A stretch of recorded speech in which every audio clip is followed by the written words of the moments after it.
here today to talk about blogging and social media and why it has really transformed history. It is literally rewriting history. So I have a little presentation, and first I wanted to make sure that you know a little bit about who we are. Blogher is the largest community of women who blog and use social media. We get together to seek and share advice, information, and recommendations, and we reach now 92 million women a month across blogs and social tools. So history, throughout most of known reported history, has been about three things: war, commerce, government. And those things have been male-dominated up until probably the last century. So the voices that we heard, the history that we were learning, the experiences that were taught and handed down, at least in this country, have been mostly about men. And we didn't really have the full picture. And we didn't have a history that was written from the perspective of the everyday person. So for instance, if you think about World War II, there's probably two women I can think of. Anne Frank and German film director Leni Riefenstahl is probably the two women who play a part in World War II's history. But I want you to meet my grandmother. This is my grandmother. She grew up in Czechoslovakia, and in the 30s, she and her husband decided to get out in advance of the Nazis. Her parents wouldn't go with them. They thought it would blow over. And so they immigrated to France. And they lived in France until February of 1940 when my mother was born. And then they realized they needed to get out of France too. And so with a 3-month-old infant, they set off in a car, drove over the Pyrenees, got to Portugal, eventually got on a boat, came to the US, didn't have the right visa, had to go to Brazil, and eventually came back to the US and settled here in Forest Hills, New York, where my mother grew up. I went to Forest Hills High School. Woo woo! All right, that's all I know. That's all I know of my grandmother's history, because she didn't want to talk about it. And we always talked about getting an oral history of what that journey was like, and you know what? We didn't do it. Years later, she died when she was 89. She told me she still dreamed about her parents that were left behind and perished every week, at least once a week. And that was like the next only statement I really knew. And we've lost that history. We've lost that perspective. We have lost that journey. Now I'd like you to meet my mother, and that's me, my wedding day. And that's me in the other picture too. Now she got married, she went to Smith. She got married here at the Pierre Hotel at the age of 21. Right after June, she graduated college, she got married, and she moved to California with my father and had 3 kids by the time she was 27. And according to her, we were awesome kids. Like, it's all rose-colored glasses now. I would like you to know that I myself personally woke up from my naps smiling and laughing. That's the story. That's how awesome a baby I was. But in the 70s, my mom decided she wanted to go to work. Not even go back to work, because she never had worked. She wanted to go to work. And it ultimately led to divorce, because that wasn't what my dad had in mind. And she worked until she was past 70, when she finally retired. And she worked her way up, became the first female vice president at the company she worked for. She worked her way up from a part-time research associate. But you know what she never talks about is what would drive her to change her entire life and give up and sacrifice quite a bit. It was all so awesome, and we were great kids, and everything was hunky-dory. There's more to the story that we don't know. And you know what? All these decades later, she doesn't really remember anymore. She told me after Betty Friedan died, she said, "Oh, she changed my life. I read The Feminine Mystique, and that's when I decided." I mean, this was decades later that I found this out. So what's happening is that we have stories that have so much resonance mean so much, and yet we know so little about.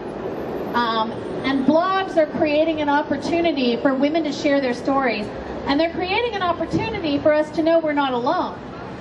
So there are other women out there who are going through various things. You know, there are topics that are affecting women every day that they don't actually feel like they can talk to their neighbors and their friends every day.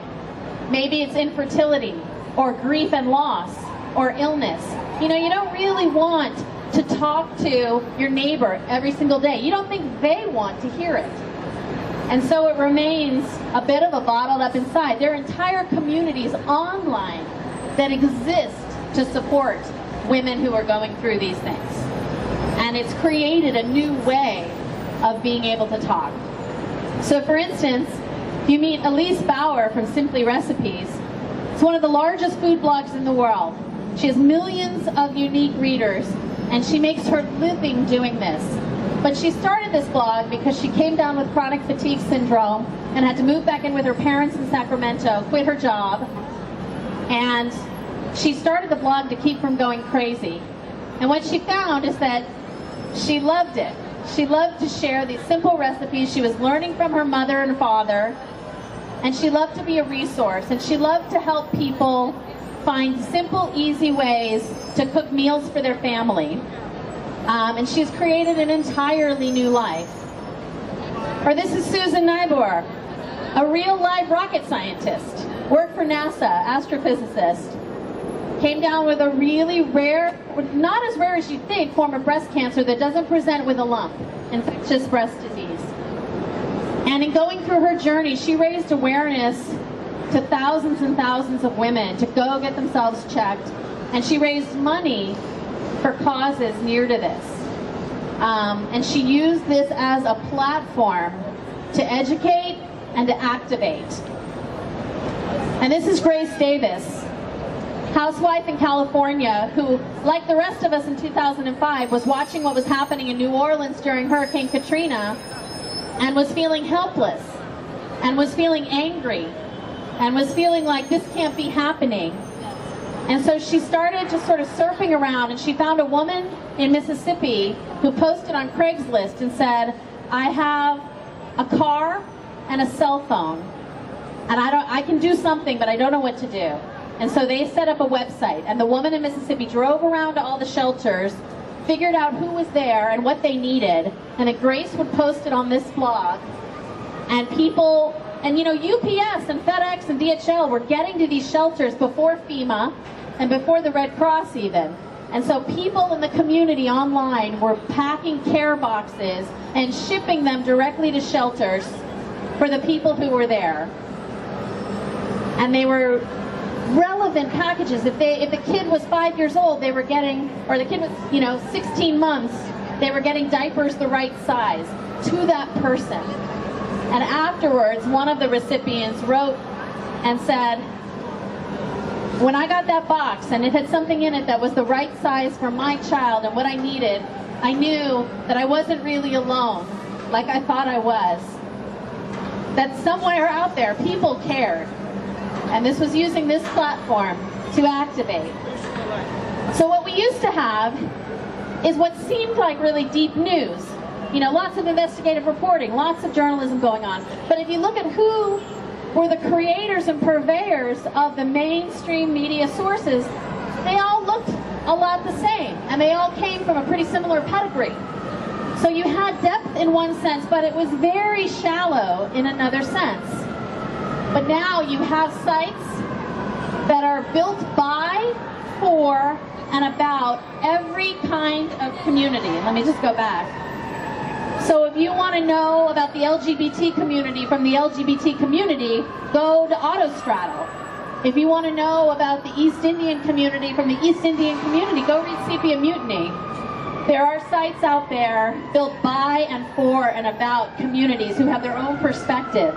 We don't always have to have a sort of third-party perspective. So this is a new kind of power. It is the power to be heard. It is the power to raise your voice. It is the power to change the way you make your living. It is the power to change the way you activate.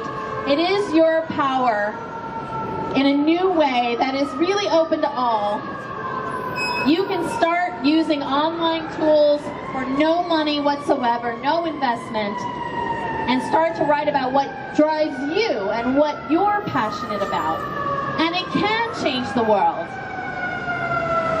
These are some examples of situations where it did actually change the world that someone activated online. When 1 Million Moms wanted to activate against Ellen DeGeneres and JCPenney, well, there was a responsive Facebook response that was saying, let it go, leave it be.